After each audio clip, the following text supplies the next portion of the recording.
അടിമപ്പണി ചെയ്ത് ശീലിച്ചു.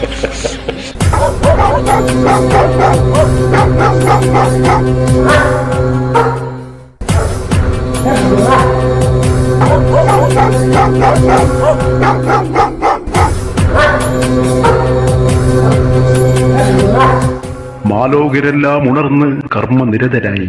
നീ ഇപ്പോഴും സ്വന്തം റീൽസ് കണ്ട് ചിരിച്ച് ഇവിടെ മടിപിടിച്ചിരിക്കുകയാണോ?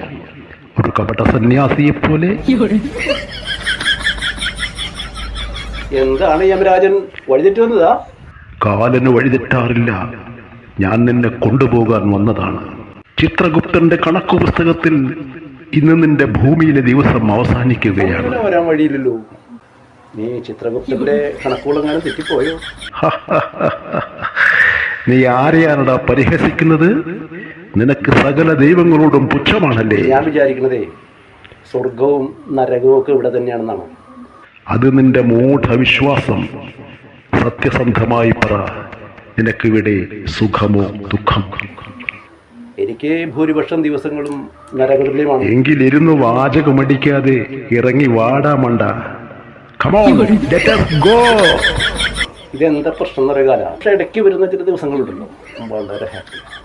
നിന്റെ താളത്തിനൊത്തു തുള്ളാൻ കാലം നിന്റെ കളിക്കോപ്പാണെന്ന് കരുതിയോ? ഒരു 4-5 കൊല്ലം കൂടിയൊക്കെ കൂട്ടി തന്നു കഴിഞ്ഞാലേ അത് വളരെ ഉപകാരമായി. 5 പതിറ്റാണ്ടിലധികം ഇവിടെ നിനക്ക് ആയുസ് തന്നു. അന്ന് നീ ഒന്നും ചെയ്തില്ല. ഇനി 5 കൊല്ലം കൂടി തന്നാൽ നീ എന്തു ഉലത്താനാണ്? പഠിക്കേണ്ട കാലത്ത് നീ ശരിക്കും പഠിച്ചില്ല. നല്ല ജോലി നേടിയില്ല. സ്വന്തം വീട്ടുകാർക്കോ നാട്ടുകാർക്കോ ഉപകാരപ്പെടുന്ന ഒന്നും ചെയ്തില്ല. പിന്നെ എന്തിനാടാ ഉണ്ണാക്കാൻ നീ ഇനിയും ജീവിച്ചിരിക്കുന്നത്? വരൂ, ഞാൻ തന്നെ നിന്നെ കയറിട്ട് മുറുക്കണോ? അതോ നീ സ്വയം പോത്തിൻ പുറത്ത് കയറുന്നോ? അരുത് കാല, അരുത്.